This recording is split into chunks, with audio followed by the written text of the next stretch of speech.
नमस्कार प्यारे विद्यार्थियों। अंतर्राष्ट्रीय विधि की इस वीडियो श्रृंखला में आपका स्वागत है। आज हम प्रत्यर्पण के संबंध में और अधिक चर्चा करेंगे। इससे पहले वाले वीडियो में हमने प्रत्यर्पण का अर्थ, प्रत्यर्पण का उद्देश्य और क्या प्रत्यर्पण राज्य का विधिक कर्तव्य है, इन पर चर्चा की। थोड़ा सा वापस रिवाइज कर दूं। वर्तमान में जो भी प्रत्यर्पण होते हैं वो अंतर्राष्ट्रीय संधियों के आधार पर होते हैं। जो राज्य का विधिक कर्तव्य की जो अवधारणा है वो वर्तमान में लागू नहीं है। वर्तमान में जो भी प्रत्यर्पण होते हैं वो केवल और केवल राज्यों के अनुरोध पर होते हैं और उस पर भी अंतर्राष्ट्रीय संधियों को देखा जाता है। इसके संबंध में हमने फैक्टर बनाम लोबेन हेमर का केस भी डिस्कस किया था। आज हम प्रत्यर्पण विधि के बारे में जानते हैं। अंतर्राष्ट्रीय विधि में प्रत्यर्पण से संबंधित नियम मुख्य रूप से इस कारण सुस्थापित नहीं है क्योंकि प्रत्यर्पण एक ऐसा विषय है जो पूर्ण रूप से अंतर्राष्ट्रीय विधि के अधिकार क्षेत्र के अंतर्गत नहीं आता। प्रत्यर्पण विधि दोहरी विधि है। इसका प्रभाव राष्ट्रीय तथा अंतर्राष्ट्रीय विधि दोनों में ही होता है। किसी व्यक्ति के प्रत्यर्पण करने या न करने का निर्णय राष्ट्रीय न्यायालयों द्वारा किया जाता है, जैसा कि अब्बू सलेम के मामले में हुआ। क्योंकि भारत और पुर्तगाल के मध्य प्रत्यर्पण संधि नहीं थी उस समय, तो अब्बू सलेम जो कि 1993 में मुंबई बम विस्फोट में एक अपराधी था, वो अपनी पत्नी मोनिका बेदी के साथ पुर्तगाल भाग गया और तब पुर्तगाल उच्च न्यायालय ने जुलाई 2004 को एक आदेश पारित कर उसे भारत को प्रत्यर्पण कारणों के साथ करने को कहा। उसकी पत्नी को भी भारत को प्रत्यर्पण किए जाने का आदेश दिया गया। किंतु इसमें दो राज्यों के शामिल होने के कारण तथा राज्य की अंतर्राष्ट्रीय प्रतिबद्धता के क्रियान्वयन के कारण भी अंतर्राष्ट्रीय विधि का भाग होता है। जैसे अभी हाल ही में ही जो इटली के जो नाविक थे जिन्होंने भारतीय मछुआरों पर गोली चलाकर उनको मार दिया, उनके मामले में भी ऐसा हुआ। उसमें भी सुप्रीम कोर्ट को हस्तक्षेप करना पड़ा। इस संबंध में समय समय पर राज्य द्वारा प्रत्यर्पण के लिए बहुपक्षीय संधि के निर्माण के लिए कई प्रयास किए गए हैं, किंतु वे प्रत्यर्पण के संबंध में सामान्य नियम को बनाने के प्रयास में असफल हो गए हैं। प्रत्यर्पण को लेकर अभी तक कोई यूनिवर्सल संधि नहीं हुई है राज्यों के अंतर्गत। उदाहरण के लिए 1935 में हार्वर्ड रिसर्च ने प्रत्यर्पण पर प्रारूप अभिसमय तैयार किया। अंतर्राष्ट्रीय विधि आयोग ने इस विषय की विधिक समस्याओं पर अपनी वार्षा की मीटिंग में विचार किए। इसने 1928 में प्रत्यर्पण पर अभिसमय का प्रारूप भी तैयार किया, किंतु कोई ऐसा परिणाम नहीं निकला जिससे प्रत्यर्पण के नियम सभी राज्यों के लिए बन सके। क्योंकि हमने पहले भी डिस्कस किया कि जो प्रत्यर्पण होता है वो पूर्णतः एक राजनीतिक विषय होता है, इसलिए इस पर एक सार्वभौमिक सहमति अभी तक राज्यों के बीच नहीं बन पाई है। अंतर्राष्ट्रीय विधि आयोग ने संहिताकरण के 14 विषयों की अपनी सामान्य सूची में 1949 में प्रत्यर्पण के विषय को शामिल करने के बावजूद अब तक इस विषय पर विचार नहीं किया है। यह वांछनीय है कि बहुपक्षीय अभिसमय का निर्माण किया जाए ताकि प्रत्यर्पण के संबंध में अंतर्राष्ट्रीय विधि के सामान्य नियमों को प्रतिपादित किया जा सके। लेकिन अभ्यास में राज्यों ने जो प्राकृतिक विधि के सिद्धांत का अनुसरण भी नहीं किया और इसलिए प्रत्यर्पण आज अंतर्राष्ट्रीय विधि का विषय नहीं बन सका। जो प्राकृतिक विधि है वो ये कहती है कि प्रत्यर्पण राज्य का एक विधिक कर्तव्य है, लेकिन ये अभ्यास में नहीं होता है। ये विधिक कर्तव्य से ज़्यादा एक आजकल राजनीतिक महत्व का प्रश्न बन चुका है। वर्तमान समय में किसी भी बहुपक्षीय संधि या अभिसमय के अभाव में राज्यों द्वारा प्रत्यर्पण द्विपक्षीय संधियों के आधार पर किया जाता है, जिनमें राष्ट्रीय विधि के अनुसार प्रावधान किए जाते हैं। इस प्रकार कई राज्यों में राष्ट्रीय विधि है जिसमें उन्होंने भगोड़े अपराधियों के प्रत्यर्पण के संबंध में नियम बनाए हैं।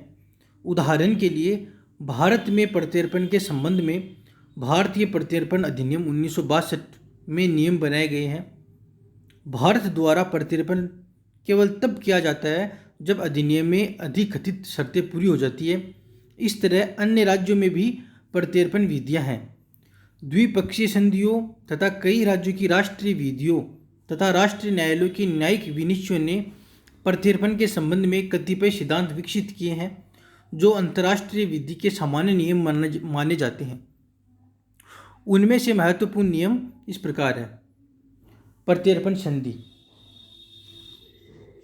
प्रत्यर्पण के लिए प्रथम तथा सबसे महत्वपूर्ण शर्त है राज्य क्षेत्रीय राज्य तथा निवेदक राज्य के बीच संधि का अस्तित्व में होना। राज्य क्षेत्रीय राज्य वो होता है जहाँ पर अभियुक्त पाया जाता है, एवं निवेदक राज्य वो होता है जहाँ अभियुक्त ने अपराध कारित किया है। कुछ राज्य जैसे संयुक्त राज्य अमेरिका, बेल्जियम और नीदरलैंड बिना संधि के प्रत्यर्पण नहीं करते। बिना संधि के अभियुक्त का प्रत्यर्पण नहीं किया जाता, इसलिए एक राज्य से दूसरे राज्य में भागे हुए अपराधियों को दंडित करने के लिए वांछनीय है कि राज्य अन्य राज्यों के साथ प्रत्यर्पण संधि का निर्माण करे। भारत ने विगत वर्षों में कई राज्यों के साथ प्रत्यर्पण संधियां की है, जिससे 1987 में कनाडा के साथ, 1992 में यूनाइटेड किंगडम के साथ, 1998 में रूस के साथ, 1999 में अमेरिका तथा यूएई के साथ, 2002 में स्पेन के साथ, 2003 में फ्रांस और दक्षिण अफ्रीका के साथ, 2004 में कुवैत और साउथ कोरिया के साथ, 2008 में ऑस्ट्रेलिया तथा 2013 में बांग्लादेश तथा थाईलैंड के साथ। भारत ने पाकिस्तान के साथ भी प्रत्यर्पण संधि करने के लिए प्रस्ताव रखा था, किंतु पाकिस्तान ने उस प्रस्ताव को यह कहकर ठुकरा दिया कि इस प्रकार की संधि के लिए अभी समय परिपक्व नहीं है, क्योंकि भारत से एक अपराध कारित करके कई मोस्ट वांटेड जो अभी पाकिस्तान में छुपे हुए हैं, जिन्होंने पाकिस्तान को अपनी शरण स्थली बना रखा है, और पाकिस्तान भी अंतर्राष्ट्रीय बिरादरी के सामने स्वयं को बेनकाब होते हुए नहीं देखना चाहता है, इसलिए उन्होंने भारत की ये मांग ठुकरा दी। इसे साबित होता है कि प्रत्यर्पण वास्तव में राजनीतिक महत्व का प्रश्न है। द्विपक्षीय प्रत्यर्पण संधि बनाने में राज्यों को सहायता प्रदान करने के लिए महासभा ने 14 दिसंबर 1990 को एक संकल्प अंगीकार कर एक प्रत्यर्पण मॉडल संधि बनाई। संकल्प में सदस्य राज्यों को प्रत्यर्पण संधि बनाते समय या विद्यमान प्रत्यर्पण संधि के पुनरीक्षण करने की इच्छा रखते समय प्रत्यर्पण मॉडल संधि पर ध्यान देने की अपेक्षा की गई है। बिना संधि के केवल विशेष मामलों में पारस्परिकता के आधार पर प्रत्यर्पण किया जा सकता है, लेकिन इस आधार पर प्रत्यर्पण के उदाहरण बहुत कम है। जर्मनी और स्विट्जरलैंड बिना संधि के पारस्परिकता के आधार पर प्रत्यर्पण करते हैं। तो ऐसा नहीं कि पारस्परिकता के आधार पर प्रत्यर्पण ही हो, इसका अपवाद हमें बोफोर्स मामले में देखने को मिलता है। जो बोफोर्स मामले का जो अभियुक्त था खुदरोची को बिना संधि के पारस्परिकता के आधार पर अर्जेंटीना से प्रत्यर्पण नहीं हो सका। यद्यपि भारत और अर्जेंटीना पारस्परिक आधार पर प्रत्यर्पण होता है उनमें, लेकिन बोफोर्स मामले के अभियुक्त में ऐसा नहीं हुआ।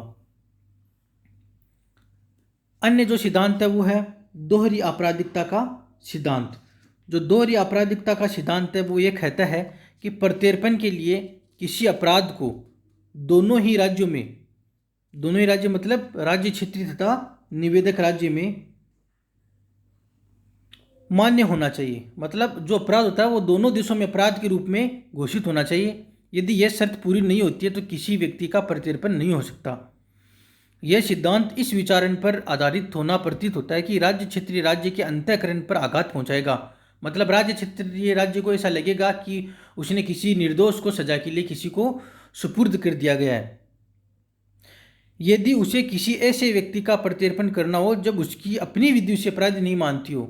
इसके अतिरिक्त निवेदक राज्य उन अपराधों के लिए समर्पण की मांग ही नहीं करेगा जिनको उसके राज्य में मान्यता नहीं दी गई है। इस प्रकार यह सिद्धांत दोहरे उद्देश्य को पूरा करता है। यह सिद्धांत निवेदक राज्य को अपनी विधि को लागू करने में सहायता करता है और राज्य क्षेत्रीय राज्य को भगोड़े अपराधियों से उसकी रक्षा करता है। इसको सुनिश्चित करने के लिए अपराध दोनों राज्यों में मान्य है।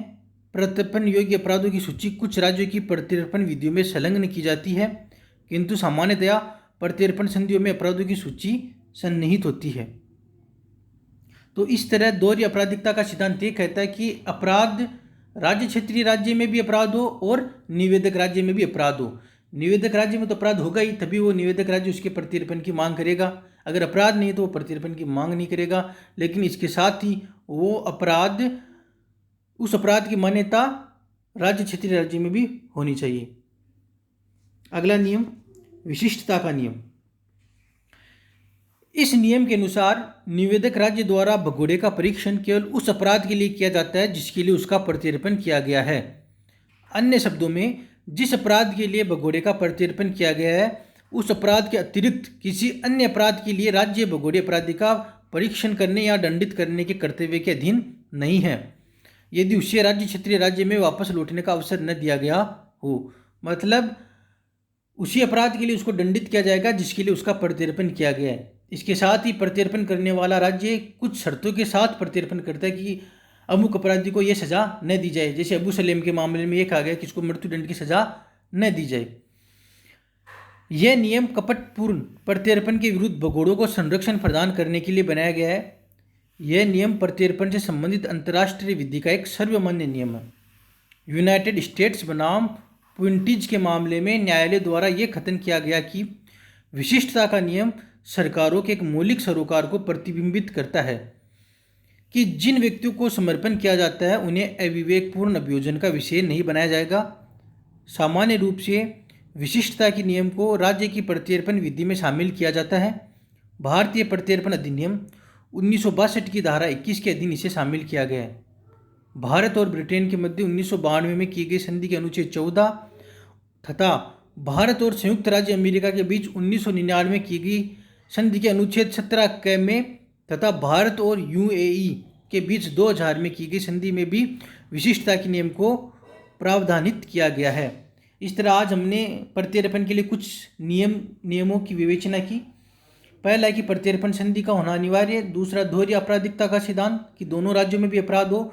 और विशिष्टता का नियम, ये नियम यह कहता है कि जिस अपराध के लिए प्रत्यर्पण किया जा रहा है केवल उसी अपराध के लिए उसको अभियोजित किया जाए और उसी अपराध के लिए उसको सजा दी जाए, किसी अपराध के लिए नहीं दी जाए। आगे के वीडियो में हम सबसे महत्वपूर्ण नियम प्रत्यर्पण का, जो सबसे अधिक विवादों में भी रहता है, राजनीतिक अपराधियों का प्रत्यर्पण, उसके संबंध की विधि का हम अध्ययन करेंगे। धन्यवाद।